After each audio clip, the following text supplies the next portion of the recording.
Nua.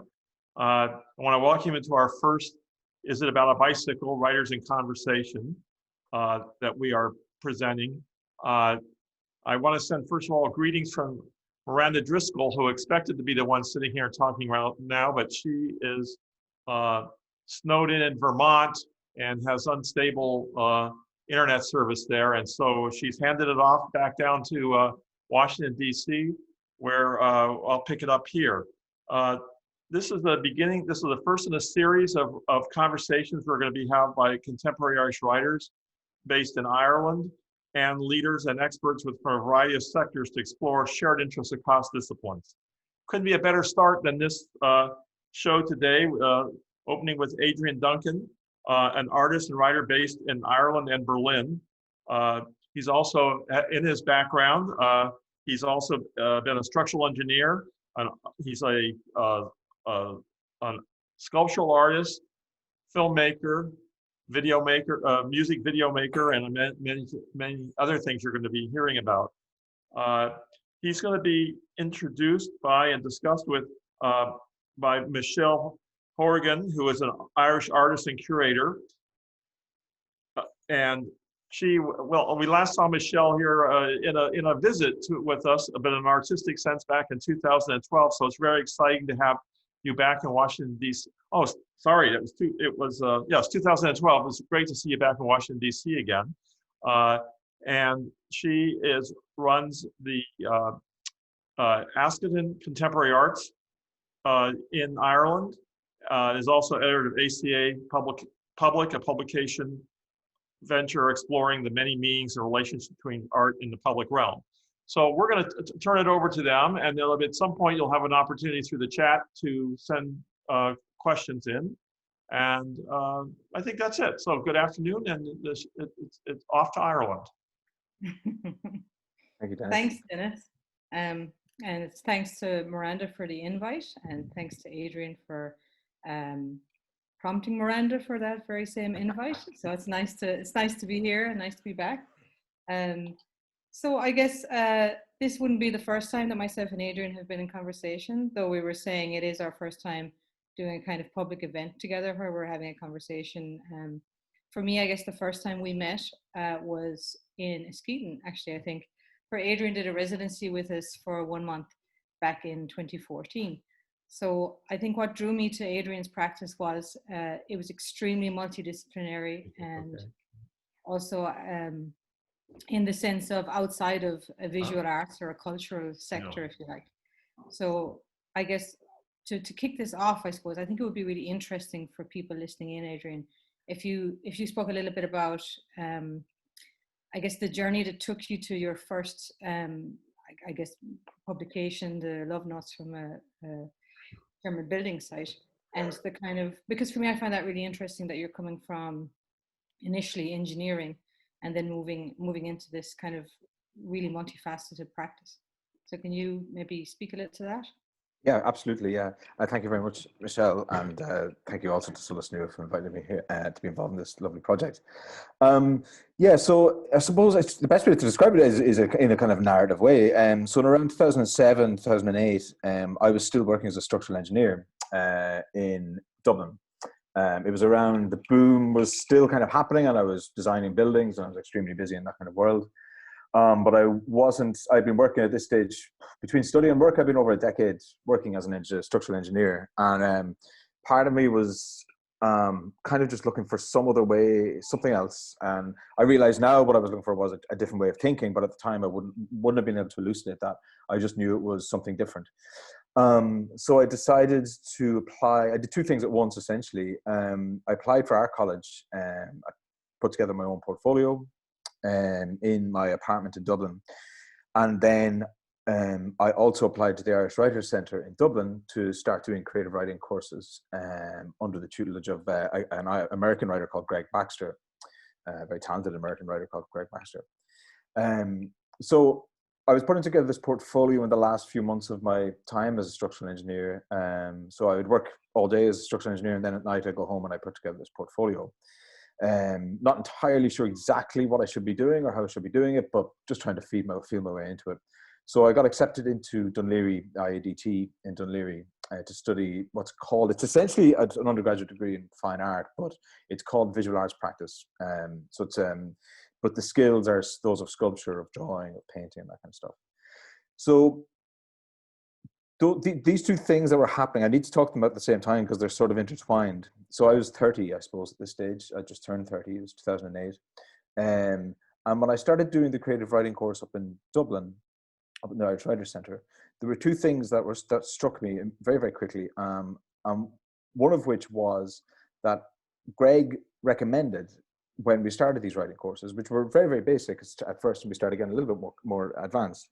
But at first, the thing that struck me most was that he said, don't plan anything. Don't plot out your story. Don't plot out your essay. Don't even plot out your paragraph. Just don't plan anything. And I, at first, was very, very unsure of this because obviously coming from the world of engineering, you plan absolutely everything. The point of it is making sure that everything is planned. You're trying to remove doubt, you know. Whereas in the creative writing aspect, it was sort of, well, no, you're meant to bring in doubt and you're meant to bring in all of these sort of difficult things that are difficult to get a hold of, including yourself. So I just said, well, you know, I may as well make this leap of faith. So I decided to not plan anything. And I started writing short stories. I describe it now, I started writing them out the back of my head. At the time, I just didn't plan them, but I think of it now as being writing out of the back of your head. So you're not problem solving, you're not thinking into the future of the story, you're just writing as it comes. And that has extended into the novels and into anything that I write, including nonfiction essays. So that was happening. That was one thing that happened, this idea of not planning anything. And then when I was started the fine art course in Dunleary, we started learning how to draw a particular type of drawing, which Michele will know all about, and I'm sure a lot of people here who are listening will know about.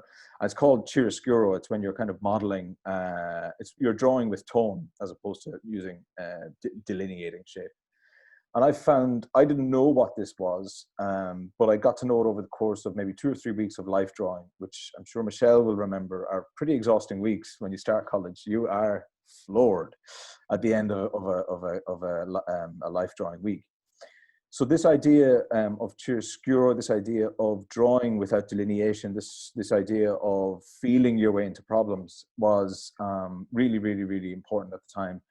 And it was sort of mind expanding and utterly, utterly new to me. Most artists would probably find what I'm saying quite an obvious thing to say, but to me it was really, really enormous. It was like a new world had opened up to me. So those are the two things: not planning anything in my writing and not really planning anything, or not drawing, thinking, seeing in a different way. And then over the course of that, I started getting more and more into sculpture. So when in second year, I started kind of veering a little bit more towards sculpture. And I was doing somewhat in first year, but it's a little bit more organized in first year in terms of like, this week we're going to be doing drawing, next week we're going to be doing, you know, painting, whatever. So when I started doing sculpture in second year, my relationship with material before that as an engineer had always been of a very, very mathematical and a very, very abstract form. So you design structures, you would use sort of tables, and you would use sort of rules, and you'd use understood mathematical forms of different shapes of steel or concrete, and you would put these things together to produce a mathematical model that was then the frame of a building that you're hoping to build. And then you would go to the building site every week or two to make sure that what you designed was being built to a fair degree of accuracy. So your relationship with the actual material, the stuff of the building, was very abstract, because you would be designing it numerically. Then you would go to the building site and you would just see it change, go up a floor, and you go, okay, I'll check all this floor now. But you never actually saw much of the actual effort of building or of the material of the stuff of it either. So then when I was in the sculpture studio 2 years later, by which time engineering obviously in Ireland had more or less stopped happening because of the recession. And I was in this sculpture studio, and I found myself being drawn towards types of materials that you might find in a building site, like timber, steel, concrete, that kind of thing. And then other types of material like pieces of plastic, whatever. And I found myself picking up and gathering these things almost like a magpie might, and then just working away on these materials in the corner of the studio and manipulating them and putting them together into things that were about this size, not much bigger than that. And what I found quite striking about this was, at the time, was that even though what I was making might not have had any merit artistically, but I could at least say that I had done it. And I could at least say that this is something that I have done here. So that was one thing that was very important to me at the time. And this other thing that was important to me at the time was this tactility, this idea of picking up material and playing with it. And this had a really alarming effect. And the only way I can describe it is that it brought me closer to the world, the picking up of material. That was the feeling, that was the experience for me. Maybe it was because I came from such an extreme relationship with material, i.e. entirely mathematical and abstract, to something very, very tactile, that this shudder brought this thought to my mind. So those are the two things that happened that were sort of very, very, that was sort of important, I suppose, at the time, or looking back at them anyway, they were important. So then for a couple of years, I just kept writing, and I kept submitting short stories, and I kept trying to do exhibitions. So the two of them happened at the same time, the writing and doing the visual art. So I never differentiated them, and I never put one down and said, oh, that's not part of this. So they're just part of each other. I don't think of them separately, really. It's just some things are more suited to working in a studio, and some things are more suited to writing about. But what's also interesting then is that more recently now, when I write, I get ideas, or I write about things that I might have done in a studio 6 or 7 years ago, that never made it into the public. But then I might write about it now in a short story or a novel. So this interplay happens all the time now, and it took a while for it to happen smoothly, but now it seems to happen a little bit more smoothly. But anyway, to go back to 2010, 11, by which time I was studying up in NCAD, I was doing a master's there, and I was doing submitting writing to places like the Dublin Review and the Stinging Fly. And the Dublin Review were really, really good to me at the time. Brendan Barrington is the publisher.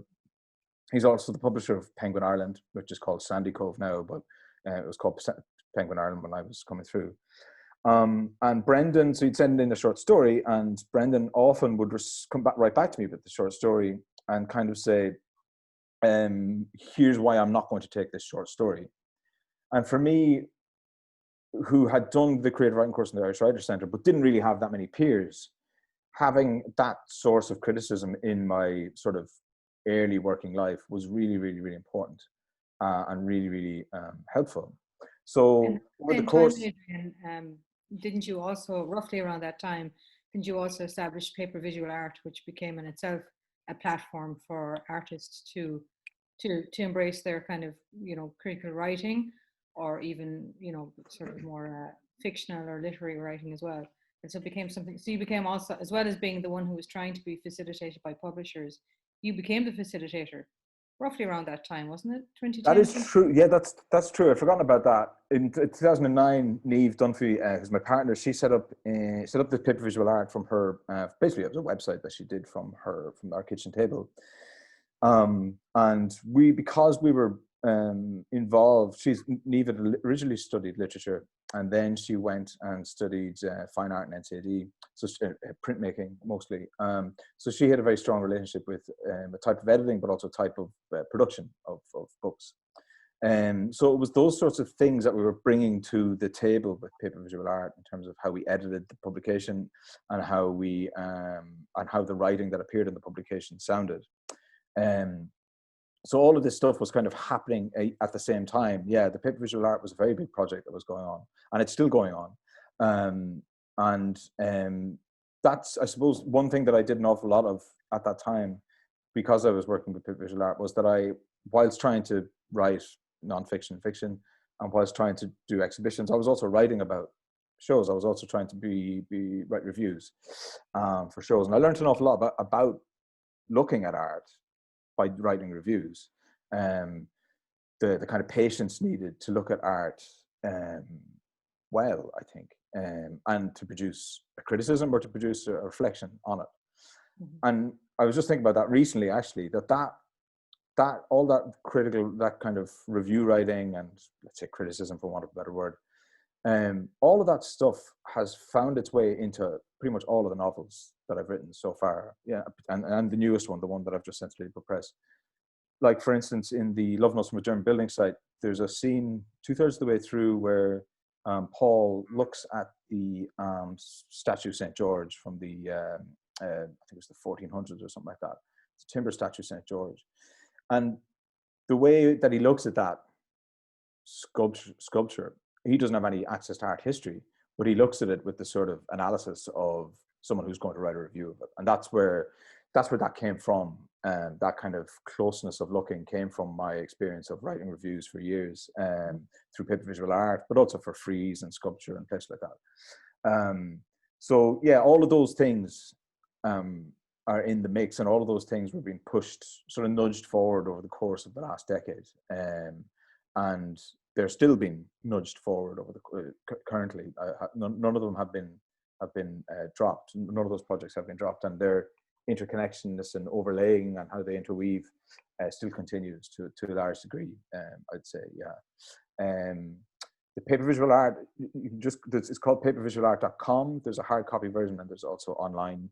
We're redoing the website this year, so excuse the current website. But yeah, anyway, just as an aside. So then, yeah, so for the next 3 or 4 years, I was doing this, just trying to produce work as a writer and as a visual artist.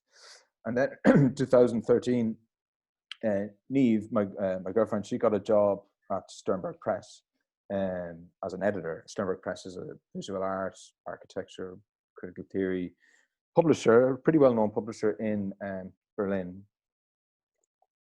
And Niamh and I had to emigrate at this stage because we just couldn't afford to live in Ireland anymore. We were going to go to Antwerp, but then this job came up in Berlin. So we moved to Berlin. And then over the course of the next 5 years, through me trying to learn German and taking these experiences from my working in the studio as a young training artist, and from all of the writing that I was doing and continuing to do, and from my experience of learning German, this language acquisition that was going on consistently through that time, that's where the world of Love Notes from a German Building site came from, and that's essentially where that's where it comes from, and that's the milieu that it takes up. I just remember at the time when you were in Skeeton, I think you were, when I read Love Notes after that, I found that there seemed to be parts of it that were very semi-autobiographical in a way. But I think actually with your second book out, A Sabbatical in Leipzig, it's a similar kind of a thing as well, that there's lots of elements of you in there, but there's also a lot of elements of your artwork in there. And I'll speak about that later, because there's a couple of I suppose examples that tie in very well with what I'm suggesting. But before I do that, I'm not sure if Dennis suggested, if anybody has any questions, there's a Q&A section that you can just type in, and then at the end I will direct them towards Adrian. So if you just think of anything, you can just type them in. It's in the bottom of your screen. There's Q&A there. Sorry about interrupting. So no, just to get just a little, I thought it'd be important rather than just me interrogating you for the next while. That would be nice. The audience will hop in and get in there as well. Share the love. You know what I mean? Yeah. So anyway, to get back to the love. So the Love Notes from German Building site, I think is quite interesting, because just to give a context there, Adrian, that it begins with pretty much a sort of a similar story. The main character, Paul, he's moved to Germany with his partner Evelyn, and he ends up working as an engineer in a building site. So it goes from there, and it's about working through the language in some very interesting ways, and sort of comments or reflections on a lived life or a lived experience in a new country, and what comes with that. And there's certain maybe moments of pressure and stress and frustration of learning a language, and then pushing towards the job being done. But I'm going to let you jump in and explain a little bit more about that, because I think it's this is your story. Yeah. In a personal manner, of course. Yeah. No, it is an interesting one, because I spent 5 years writing it, and I did not set out to write.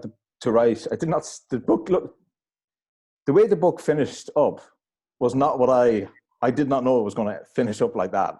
I had no idea it was going to look like that. The idea of using love notes, all that stuff, that just evolved and came as I did it. But what it did start with, and one thing that did kind of trigger it, was the list of words at the very back of the book.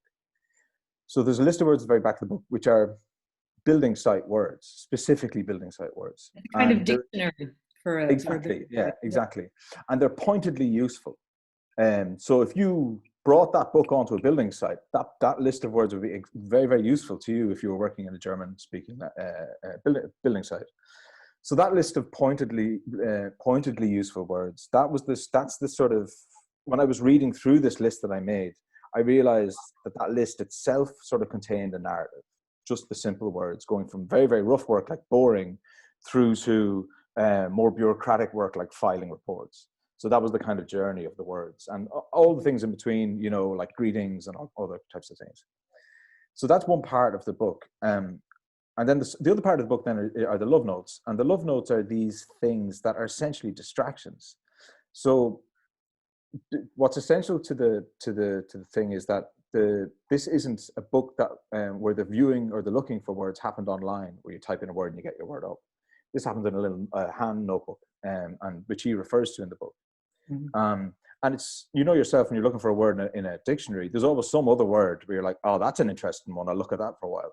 And you just get distracted and you go off in another direction. And that's essentially what the love notes are. They're distractions. They're a compilation of the distractions that Paul entered into, and where his curiosity was allowed to flow in that direction and produce thoughts and ideas that stem from these useless words in terms of the building site, but deeply interesting words to him. And then the third part of the book are these notes about engineering. And then there's another part, which are these other notes, which are relate to people who are meaningful to him, his mother, his partner Evelyn, and Ivan, one of his co-workers.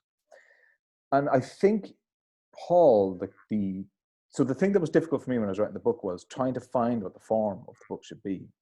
And this was very, very strongly related to the nature of the character that I was trying to write into the book at the same time. So you can see the sort of difficulty where you don't know which is which, but you know that once you alight and understand the character, then the form of the book will come.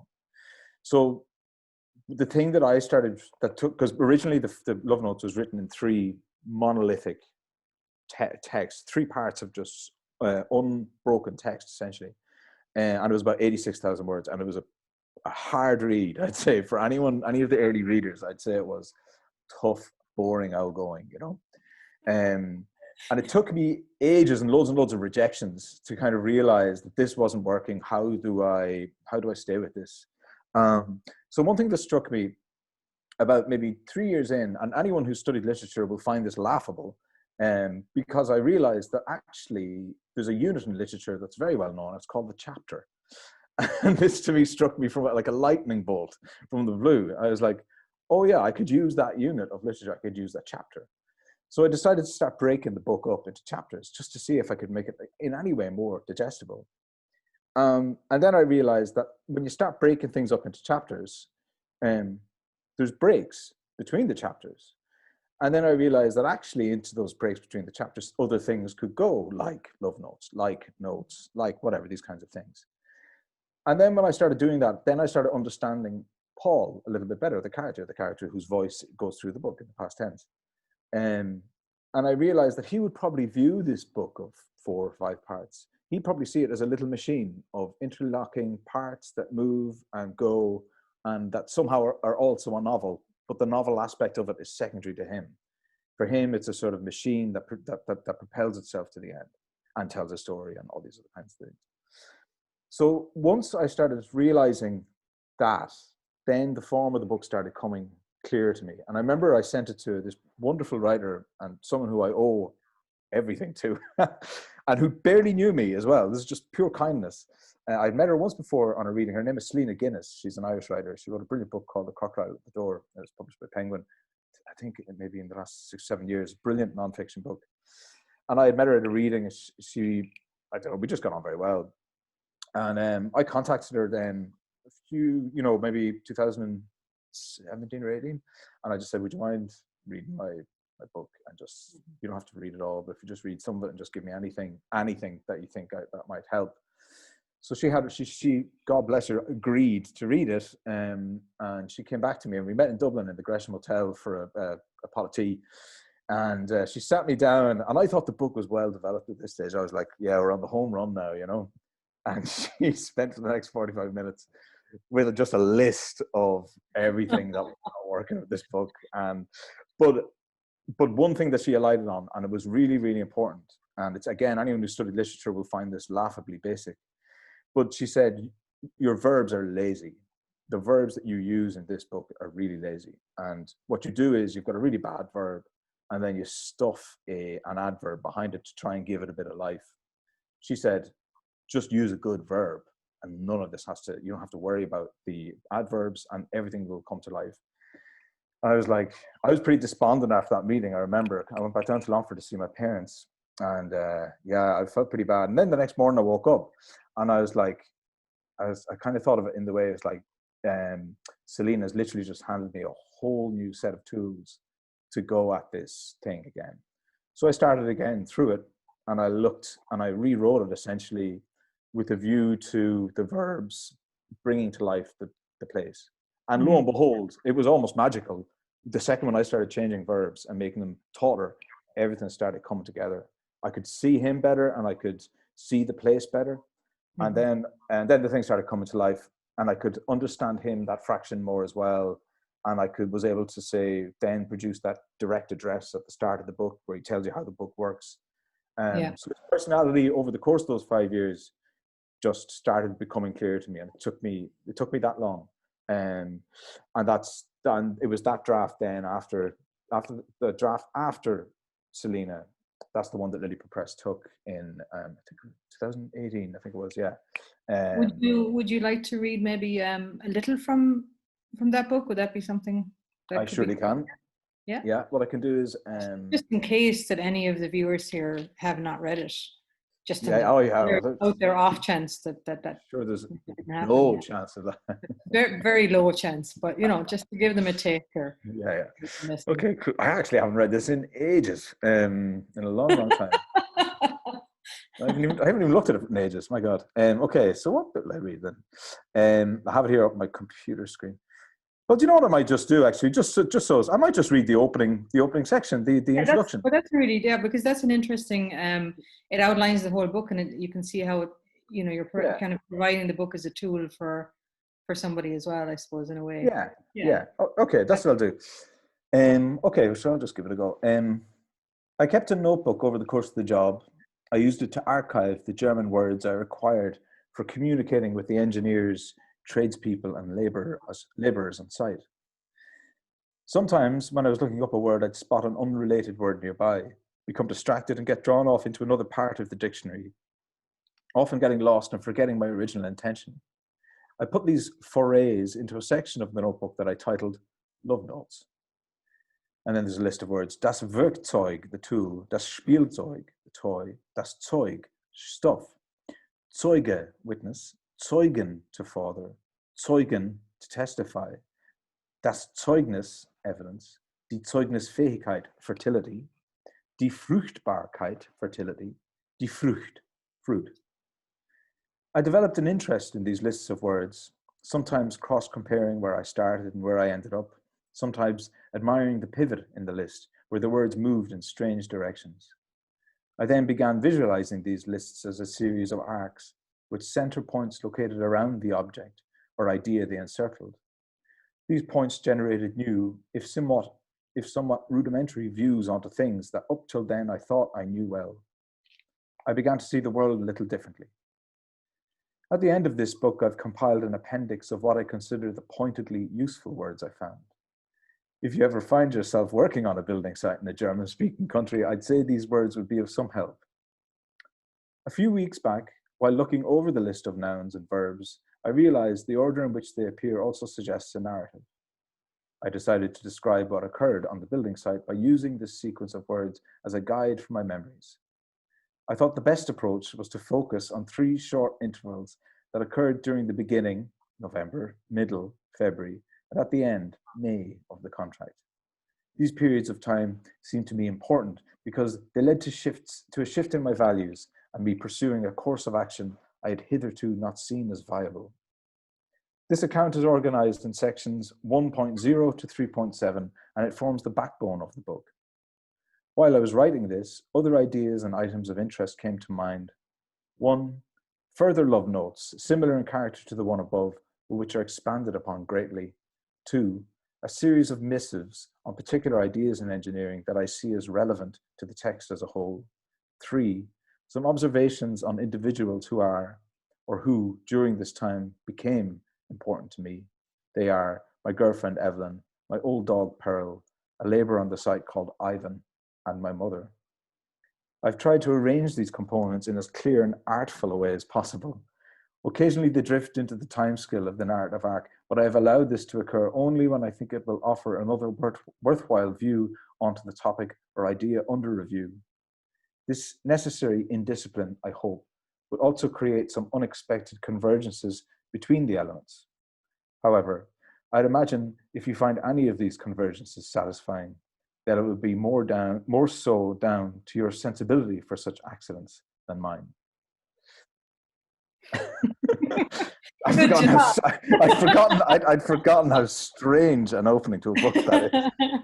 But then on the back of this absolutely wonderful book that got lauded all over the place, and you know that I think the first novel is always the most difficult, apparently. Almost immediately, although I'm sure it wasn't almost immediately, but considering the kind of the trials and the journey you're after kind of talking us through there of years to get to that point, and the many different advice you got that kind of changed the moment and made it the magic novel that it is today. Almost immediately, like overnight, this second novel just, you know, sails into view, A Sabbatical in Leipzig. And what I found quite interesting about that was that it wasn't this huge jump, diverse polarization away from your first novel, which actually, you know, in a way it's more endearing, because it's almost like it follows the without giving away the ending or anything like that, it follows the story of an older man who was also an engineer, and it feels like Paul from the first novel could almost have worked once upon a time with Gerald, the retired engineer, or that they could have been work colleagues, or there could be some connection. But again, it's this kind of interesting connection which solidifies the strength of your first novel in a way, I guess. But it also, you feel like, you mentioned briefly the third novel as well, which we can maybe talk about. It feels like suddenly it's become this really nice stepping stone, if you like, or another kind of chapter, I suppose, within this greater scheme of Irish person living abroad, but also working in a foreign language, and the different nuances of that, and the different nuances of place and time as well. So I guess, yeah, maybe you can just talk. I mean, obviously, A Sabbatical in Leipzig, you didn't just write that overnight. So obviously, maybe you could talk a little bit about like what happened when the novel came out. Were you exhausted, or were you just totally reinvigorated and just jumped into writing the second one? This is it. So with Love Notes from a German Building Site, so myself and Sean Farrell, who's the editor on all of the books I've worked with Lilliput Press. Sean's a brilliant editor. I owe him much, and he's also a brilliant writer. But anyway, I worked with him as an editor, and he contacted me because after we'd done a lot of work on the Love Notes from a German Building Site, we had to put it before the board of Lilliput before it was accepted. The board of Lilliput would have to go, yeah, we'll take that book next. I think that happens every year. There's loads of books, or a number of books that are put forward. So until the board accepted it, I couldn't really, relax, as it were. I couldn't kind of go, yeah, this is at last going to happen. But then one evening, the email came through and said, yeah, they're going to take it. And it was as if someone had just taken a sort of a ginormous concrete helmet off my head and just lifted it off and just put it to one side and said, you can stop thinking about that thing.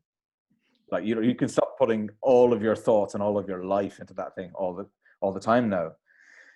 And then, honestly, within 4 weeks, I sat down and I wrote this battle in Leipzig, a first draft. It just came in a continuous, almost uninterrupted flow. the interesting thing about it was, so there's two things I suppose that I can say about it. First of all, there's three things I can say about it. The first thing is that I was in Bilbao many years ago with a friend, and we visited an apartment, a nice apartment in the middle of town. And I can't remember who the people were. They were friends of friends. And I remember that they had a lovely parquet floor. And all I remember is that the sun coming in through the window hit the parquet floor. And I just remember it being utterly beautiful, just that light on the ground. And I said that I would like to do something in that place. I would like to be in that place again, or I'd like to do something there again. And that's why that was the main drive. Something as small as that was the main drive for going to Bilbao for this book, and then all of the other things up and out into it. The other thing was that I was working at the time on a project with Fergal Ward, the filmmaker, and it was a film about the Irish engineer called Peter Rice, who I'm a huge admirer of, and was a very important Irish engineer, probably a very important engineer, full stop. And he was involved in the design of the Pompidou Centre, the Pavilion of the Future in Seville. He was involved in the building of the Sydney Opera House.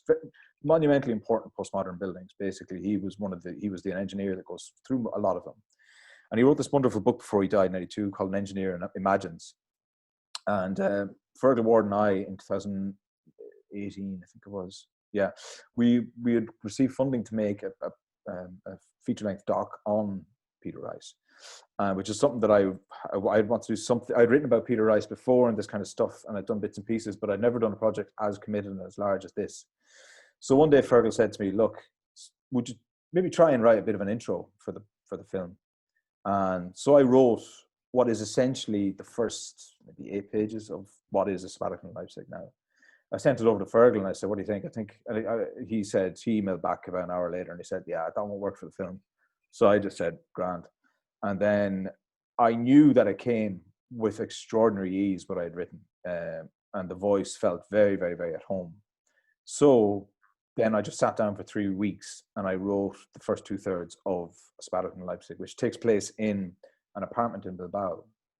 It's in that moment before this elderly gentleman leaves the house for the day. So he's having his coffee and he's leaving. So it's that moment before. So it's about 45 minutes is the length of the book, let's say. And so I based his apartment in Bilbao on my apartment in Berlin.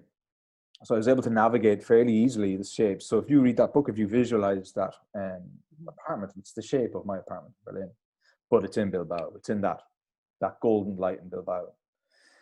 So when I got to the 2/3 point of writing it, I remember there's this moment where he steps onto a balcony in it. And I remember I said to Neve, he's about to go onto the balcony now. And Neve said, "You're going to have to go to Bilbao, so, because you can't write that from Berlin. You can't, it would be much, much easier if you go to Bilbao to get the smells, the sense, the shape, things." So I did. I got an artist bursary from the Arts Council later on that year, and I said, "This is exactly the thing to use this for." So I traveled to Bilbao for 4 days and basically walked around Bilbao as if I was Michael, as if I was this man in his mid-70s. So there were certain streets I wouldn't go up. There were certain things I'd go to, like I'd go to a hospital, I'd go to a church, I'd go to things like this. And then I realized as I walked around that he would be fascinated by the bridges in Bilbao and that he would definitely be fascinated by Richard Serra's works in the Guggenheim Museum. I mean, I think anyone would be fascinated by them. He's fascinated in a very particular way. So then I spent about 4 days in Bilbao. I came back and I wrote for another week, and that was essentially the first draft of the book. And it was about 5 weeks. It was written from start to finish. And then I just put it down for 6 months, and I started working on all these other things, paper visual art and film with Fergal, all that kind of stuff. And then I read it through my fingers about 6 months later, kind of like, is this absolute nonsense or is there something in this? And to my relief, when I read it, I was like, there's actually something in this. This is not nonsense. And so I worked at it then for another 6 months on my own, essentially crafting it and trying to make it as good as I could. And then I sent it to Lilliput, and they really liked it. And there was just a tiny bit of restructuring that was done then with Sean Farrell and I over the course of the next, say, 6 months. And that was essentially the journey for that in terms of the writing of that book. So in comparison to Love Notes, it came an awful lot easier, than Love Notes. But Um, it's incredible because you can see, I suppose you're honing your craft as well within it, and it's incredibly accomplished or something. I think you're allowed into the character quicker maybe than what you were in the first book with Paul. That it takes a little longer for you to kind of grasp what's going on in his mind. Whereas with Michael, it seems somehow easier. But then saying that, I don't know. Perhaps if you read a sabbatical in Leipzig first, I don't know, that maybe there would be something. Maybe then you might find I don't know. Maybe it's a different thing if it depends what you've read first, I suppose. Is what I'm saying. Yeah. Just to pick up on what you were saying there, how he's fascinated with this Richard Serra work. So for those of you who know Bilbao, there's the Guggenheim Museum there in Bilbao, and there's like a really large Richard Serra work that's called, what's the title of that, Adrian? A Matter of Time. Matter of Time. But it's Matter of Time. It's very concentric circles, but it's more than fascination. It's almost borderline obsession, but in a sense of a kind of an engineer almost who wants to colonize it. So he obsesses about, the measurements of it and the space it occupies within the gallery, the museum. He obsesses about the many different ways he can experience the work, how he walks through it. He's figured out a permutation that if he were to experience it from every angle that he could, it would take him years or something. Isn't that right, Adrian? It's 110 years. Yeah. I mean, it's incredible, like the thought process of that. But this is a man who is now living in Bilbao, and I think he goes there almost every day, or and he's got his very dedicated routine of where he walks in the morning and what he does and which bridges he walks over. And it's just, this is somebody who's thought about this very deeply, but it's also quite elderly, so his walk is quite slow, and there's certain hills he won't go up or down. So for him to think in a trajectory of 110 years is sort of, there's something very futile about that gesture too. But that kind of the way of negotiating an artwork, of actually of meeting it head on like that, and this kind of, it's almost like it's a colonization, but it's almost like this is his way of taking ownership of it, that he's putting his imprint on that. And it's, for me, I think it's a very unusual, because I mean, Richard Serra is quite a well-known artist, and this is a very interesting slant of looking at a very engineer type like lens with which to look at an artwork, I would say. Yeah, I mean, I think Michael is partly afraid of the artwork. It puts fear into him, and the only way he can negotiate it is by organizing it abstractly and reimagining it as a series of routes that one would take over the course of 110 years. Yeah, I mean, but I suppose Michael is. The funny thing is, like when I was writing Sabbatical in Leipzig, I came to realize that in terms of age and circumstance, Michael is quite different to me. But in terms of the way he thinks, he's very, very close to me. I would say, like, I feel very, very close to Michael as a person. But it could be a future it could be the kind of person you could grow into. Oh God! It could be a destination, that you're kind of predicting your future. Perhaps. I hope not. Would you like to read a little bit from a Sabbatical in Leipzig? Yeah, I can read. Yeah, I will. I'll read a little bit here. It actually relates to this Richard Serra piece, actually. Wonderful. So yeah, I'll read a couple of pages of it, and then should that be it? Okay. So Catherine. So this is about the middle of the day, and he's talking about his partner Catherine, his long-term partner Catherine. So Michael was an engineer, and he worked in mainland Europe for a number of years, and then he moved to Leipzig in the late 70s. Catherine was there working for the Grape Museum. She was an expert in porcelain, Chinese porcelain. And she was a curator of the collection, essentially, in the Grape Museum. So they lived in Leipzig for a number of years up until her death, and then afterwards, Michael moved to Bilbao. That's the basic story. So I'll just start here. Yeah. Before Catherine fell ill, we took 2 trips. One was to Bamberg in Bavaria, and one to Princeton in the United States. Catherine wanted to visit an observatory on the hills of Bamberg, and she wanted to see also a set of Richard Serra's curved steel sculptures, The Hedgehog and the Fox, which had by then been installed for over a decade on the grounds of the university in Princeton. She told me she wanted to enter the observatory on her own, but that she'd like to walk around Bamberg town with me. We took her then new Praktica camera with us on the trip. She found a small stone plaque on the side of a building on the southern incline of Bamberg, carved in memoriam to a German philosopher I know near nothing about called Hegel. She took a photograph and came back the next day and took another. These and the photographs she took within the observatory were the only ones she made with that camera while we were on our trip. They all sit in a paper wallet on a shelf on the wall behind me. She said she always loved the title of the steel sculpture in Princeton, but that it was no use at all admiring it from afar. She wanted to navigate around it, to touch it. She said she wanted me to walk around it and to touch it with her too. The work in Princeton struck me as a really fine piece of engineering. 3 broadly curved S-shaped strips of rusting Corten steel on their sides, all almost 12 feet tall and kept upright by the fact of their inertia and curvature. There is a gap of a meter or so between each, and such is the gentle irregularity of the curves that this gap sometimes narrows alarmingly and sometimes opens out in a most expansive manner. The sculpture stands near the university football stadium. When we visited that summer, the campus was subdued. For hours, even though Catherine's strength was beginning to fail, we walked up and down these things, sometimes meeting each other, but more often not. The next morning, we traveled back to New York and went to a show on Broadway, whose name and content I have forgotten. A few days later, we flew back to Berlin, whereupon we returned to our apartment in Leipzig and over time converted Catherine's office, which neighbored my once office space, into a bedroom for her to rest in, and over the course of the following year, with the regular company and guidance of the nurses and doctors from Leipzig's St. Elizabeth Hospital, she left me.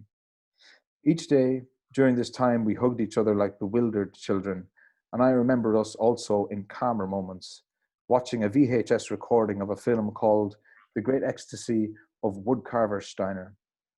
It is a documentary made by Werner Herzog for West German television back in the early 70s about a Swiss ski jumper, this Steiner, who could jump farther than any other ski jumper in the world at that time.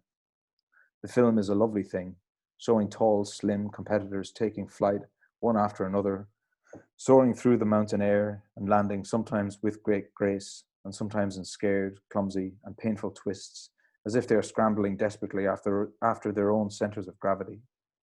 As we watched it one afternoon, and while one of the ski jumpers featured in the film slipped as he left the upward curving lip of the ski slope, and moments later plunged groundward, knocking himself into an unconscious limpness, Catherine turned to me and said how beautiful she always thought her apartment to be. A number of months after she had passed on, I was loitering around the apartment, not knowing quite what to do. I sat down on Catherine's bed and leafed through an art magazine from a stack she'd left on a table at the front corner of the room. I found some photographs of this Richard Serra's work, and around the photographs of these great steel corridors was a Q&A with some leading academic in art history. I alighted on a quote from Serra. Being lost throws you back on yourself, and it makes you anxious to have to choose a direction without knowing where you'll end up. Despite what is comforting in this, I neither seek nor find solace these days from walking around Serra's steel sculptures in this Guggenheim Museum in my Bilbao. The first time I encountered these sculptures, it was a Monday. The museum was, unbeknownst to me, was closed. I'd wandered around the building trying to find the main entrance, but instead, behind one of the curves of the facade, I found a service entrance door held open with a wedge of timber. I entered, and I think the cleaners and service staff working there mistook and have continued mistaking me for a local artist of some importance and who has been given access to the gallery on a Monday. At the entrance to the main gallery inside, the red-brownness of the more complex sculptures became apparent. They seemed almost welcoming, like they were bronzed giants sitting around a table, their arms curved out in front of them, awaiting my presence. And in brackets, these sculptures, though, look nothing like giants' arms. These sculptures look like large, curved units of steel, arranged in a way Richard Serra aimed for. I walked into Serra's first arrangement, a talk of many swirls. The way this bending corridor of steel opened up and closed over and leant in on me brought me to the edge of dizziness. Fearful, I turned without reaching the center of the work and made my way back to the outside of the brown steel cocoon. For the whole next week or so, I stalked, like a scalded cat, around the perimeter of these objects. I hardened to them in the way an engineer must harden to their own structures, as if looking at the work of a great enemy, ready to pounce on the smallest of errors. The sculptures then became structures sitting on an exhausted alien landscape, awaiting my appraisal and signing off. First thing each day, I looked down at them from the gallery above, and then I walked around them again, making notes and trying to prepare myself for entering the first arrangement once more.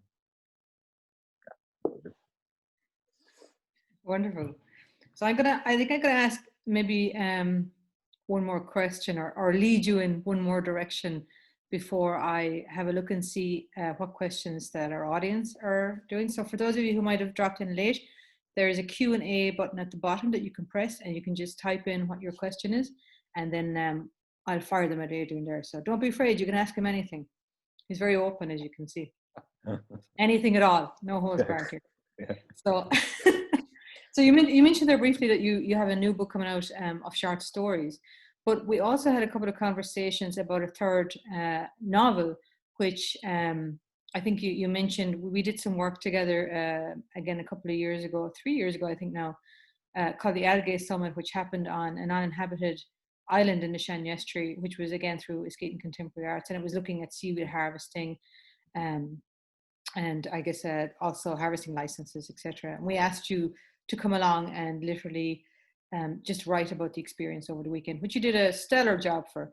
But you mentioned that you mentioned that a part of that somehow is, or an alternative of that is somehow seems to have played on your mind a little bit coming up to this third novel. But maybe you want to talk about the short stories a little first, and then.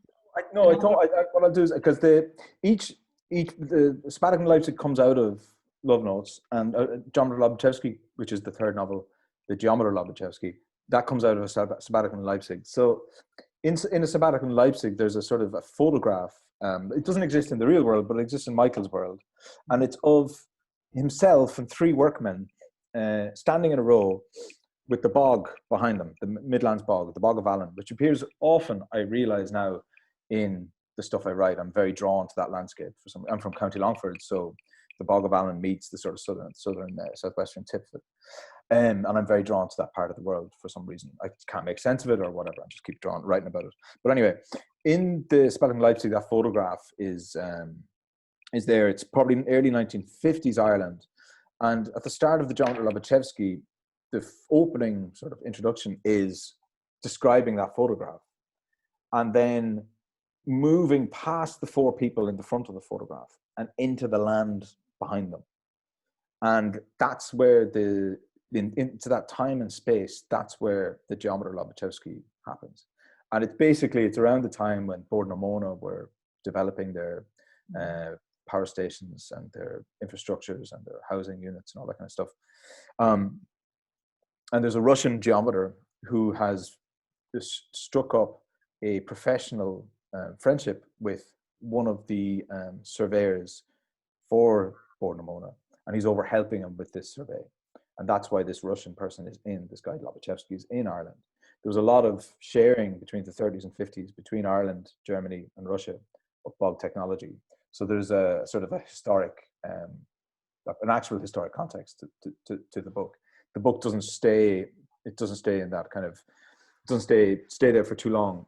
There's an island that features in the book, and that is modeled or imagined as 1950s Shannon Estuary Island. And certainly the seaweed harvesting techniques that I heard about and learned about in Askeaton, these were things that came into the book that I'm just working on now with Lilliput. So that's the book. That won't be coming out until this March 2022. But that's the next novel, and I would say that it does sort of it stems from a Sabbatic in Leipzig. And what this I can would be do, the first novel actually set in Ireland then, as opposed to an Irish person abroad, let's say. Yeah, but the main character is not Irish; he's Russian. So it's he finds the place all around here. It's brilliant. Yeah. He finds the place strange, and it's told through the eyes of someone who doesn't quite understand exactly what's going on and what people are saying and meaning and that kind of stuff. But yeah, so I don't want to say too much more about it because it's still in don't progress. give it away. So, but I can say a little bit about the short stories which are coming out. They're coming out now in this March, and they were basically stories that so 6 of them, let's say. So there's 12 stories in it, and it's called Midfield Dynamo. And I have a huge interest in association football. I played it when I was younger, and I love looking at football, and I love following all of the narratives of in the leagues. And there's a number of in this book, the contents page is laid out like a starting 11. So you've got a goalkeeper, back four, midfield, and then up front. And what I was trying to do is that each story that I've written has got a kind of personality, or that I can perceive a sort of personality from them. And certain stories would play well at centre half or midfield or left back or right back. So that's how I arranged the book. And I found arranging it in that kind of a structure where you can see instead of it being a line of stories, like a column of stories that you would normally get, I was more interested in the connections that happen between stories and looking at them in that as if it's a diagram, really. And allowing connections to appear to the reader in that way. So that book was 6 of the stories versions of the stories would have been published in places like the Dublin Review and the Stinging Fly and Moth. And then there's 6 new stories that were written. But they're stories that I've written for over the last 12 years. And they're stories that, I'm not joking, I started them 9-10 years ago. And it's really only during the summer that there's one that I've actually called Oregon Grape Tree. And I started it in 2009 when I was in the sculpture studio in Dunleary playing around with an Oregon grape tree. And I started writing a short story about it, and I couldn't finish it. I couldn't finish the short story. Like a good wine, you know, they I need don't know about to mature and develop before you launch it onto the world. I don't know about that, but I have literally spent 10 years working on that story. So I was when it happened, when it came to me one morning, I was like, I know at last, 12 years later, how I'm going to finish this. So that one's in the collection, which I'm very, very pleased to say. And actually, my sculptor, Paul Gregg, is an American sculptor who taught me in Dunleary, lovely, lovely man. He will probably recognize that Oregon grape tree because he would have marked that at the time. And I don't think he gave that particular work the highest of marks, and rightly so. On that note, I'm going to take a few questions here from the audience who are gushing, I would say. There's a couple of, they're all quite interesting. So I'm just going to maybe take a question from Elizabeth Baer saying, how do you compare the experience of living in Ireland and in Berlin? That's a big question now. Yeah, I mean, I suppose there's obviously, there's, in one way there's very little by way of comparison, but I suppose the thing that I can zone in on, and the thing that has definitely been obviously the biggest day-to-day change and biggest change in terms of my mindset is the learning of the German language. Now, I wouldn't say that I'm particularly good at speaking German, but I've learned an awful lot of German. I can read German quite well, and I read German every day. And I have to say, if I was ever to teach in art college or anything like that, I would have part of the course, I would say, we're going to learn a foreign language, because like in Love Notes, it produces views onto everyday objects that are entirely new. And here's one, and I always use this example, but the squirrel, which is a word that I use, a squirrel is just an everyday word and everyone knows what a squirrel looks like. But in German, the word for squirrel is Eichhörnchen, which is, if you break that word back down into its constituent parts, it means the small horned creature of the oak tree.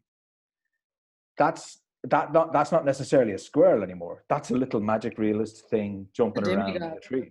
I like that, but you have squirrel, but then it's also this as well. So it's like you have the thing here, but you're looking at it from another position, and it looks completely different, and it has a different history and all that kind of stuff. So that's the biggest difference, the language. It's enriching and utterly frustrating as well. But the enriching bits are the ones that I obviously want to talk about. Next question. Has Adrian heard about Bornamona ceasing briquette making in the next 2 years? Is he interested in following the next chapter in Ireland's relationship with boglands? That's coming from Maeve Mulrennan. Maeve Mulrennan. Yeah. Yeah, always the troublemaker. Yeah, I know. I actually just emailed her today. Well, am I interested? Yeah, geez, that is a good question. I mean, I suppose I would be interested in following it after some policy decisions have been enacted on it, and I see what they actually do. At the moment, it seems to me, anyway, certainly around where I'm from, they've just sort of removed the drainage systems and just let it go back to swamp again. And then in some instances, they've produced sort of walking areas and like kind of, I suppose, kind of almost touristic amenities. And they're really nice, and I think that's really positive. But that's as far as I've seen the developments since extraction so far. But yeah, I suppose, I mean, like, whenever I go home and see my parents, I'll see what's happening in them, and I suppose I will, out of just pure curiosity, continue following what's happening there. I'm still going to be drawn to the Bog of Allen, so I suppose yes is the answer, Dave. Okay, next question from Noreen Warnock. With many creative interests, are you able to weave in and out of them easily? Yeah, like, I don't see them as being, as I said at the start, I don't really think of them as being terribly separate. There's some things you wouldn't do, and then there's some things that just do suit. Like, say, if you're doing a drawing, you're producing thoughts that are very, very different to if you're trying to write something. And drawing something is I don't know, it's kind of difficult. I've no trouble moving between them, and it's all just energy as far as I'm concerned, and just some methods are more suitable than others. But it's just a sort of a way of manipulating energy, like that, or urges or interests in yourself. And if it's a story, fine, but if it ends up being a drawing, then that's also fine as well. So I suppose it's, when you start, it doesn't, like, it can go either way, but once you actually commit, then you're committed to certain industrial connections and relationships and industrial tropes. Like, say, if you do start writing, then you're not going to start talking to a curator about it. You're going to start talking to a publisher. Or if you start doing drawings or a visual art project about it, then you're just moving in different directions and talking about slightly different people. And that's where the differences start becoming sharper. But at the very, very start, when you yourself are moving into the subject matter, whatever it might be, it's very fuzzy, I would say, and moving between film or writing or, say, the more traditional visual art practices, at first I don't really think too much about it.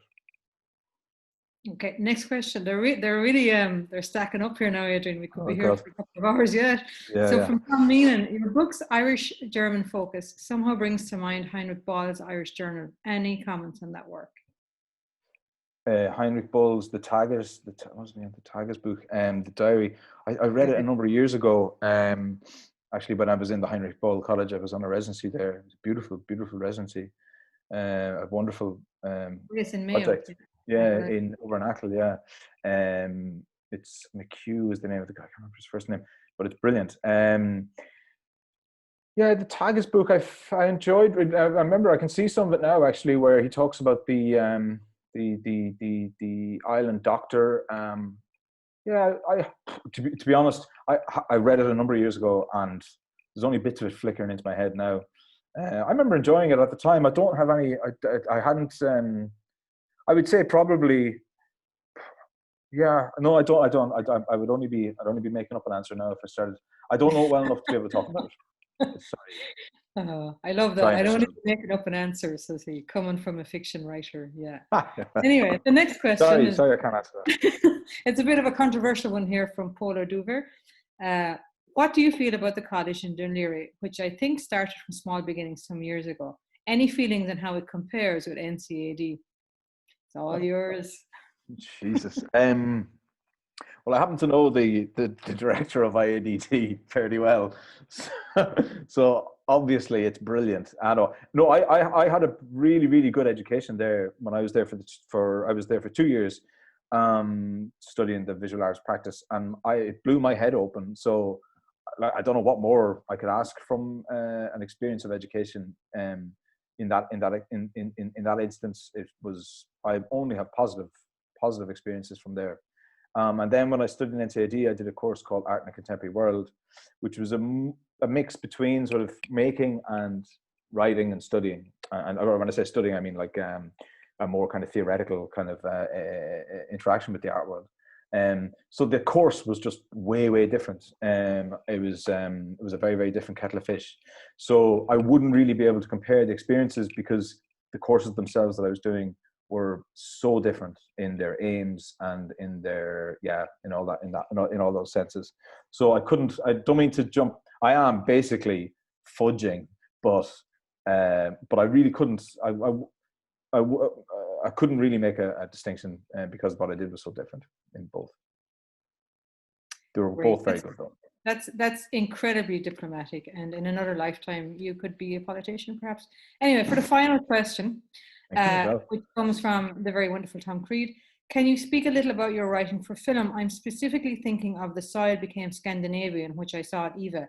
Is it different to writing for the page? That's a wonderful artwork. You can delve into that. Yeah, that's an interesting one actually. So The Soil Became Scandinavian. So that stemmed from research that I was doing about 7 years ago, where I was again fascinated by the Bog of Allen in Longford, and I decided to go into the ESB archive in Harts Cross to see if I could find out more about how they built the power station in Lanesborough, which is near to where my grandmother was from. And instead, I found this piece of archive about a guy called Dermot Mangan, who was a forester and who was sent by the Irish State, the Rural Electrification Scheme people, to Finland to make sure all of the trees that they were going to buy there were enough of them and that they were big enough to be used as electricity poles in Ireland. And when I came across this piece of archive, I found it to be one of the most stunning pieces of raw archive that I've ever come across. I'd never heard of the story before, and I've just found it shot off pictures in my head that were utterly a source of great fascination. So I worked on this project on my own for a couple of years, and I made a small video that I showed in Mermaid Arts Centre with Emma Dwyer. She was curating this show. It's called Their Little Kingdoms. And I worked on a few other smaller pieces as well. And then I wrote, then Fergal Ward and I went in for funding to the Arts Council to make a film based around this idea of Mangan's trip, but also around the more contemporary idea or more contemporary actuality that there are lots of memory storage units. So these enormous, what are they called again? Like Google kind of storage, memory rooms, let's say, that are in Finland because of the infrastructure and the natural coolness of the terrain.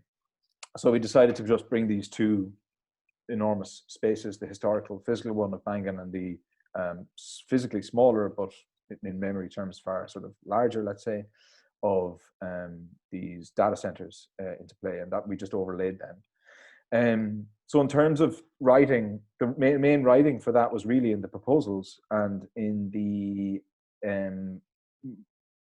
after we received the money, Fergal and I went on a recce to Finland to look at what locations we could shoot in. And then when we came back from that recce, I decided to write an essay about that journey, which was published on Fallow Media maybe 2 years ago.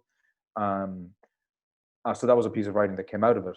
And then a year later, Fergal and I went again to Finland, shot the film, and then we showed that film in Eva.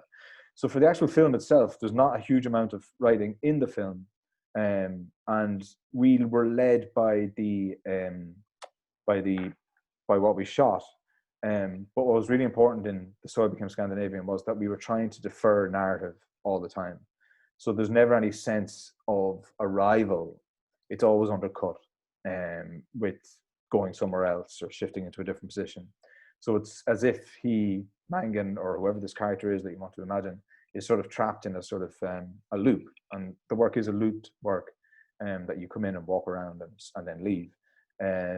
So the writing really was more so, how can we defer narrative for the whole work, which is hard to do when you've got particular acts that are happening, but that's what we tried to do. So as it wouldn't be, we didn't want there to be a feeling of start, middle, end or anything like that, which it might have in a story, but that's what we didn't want in this film. So I'd say we were writing against narrative, if there was any writing going on at all. Great. Thank you for that very concise answer. Thank you on behalf of Tom.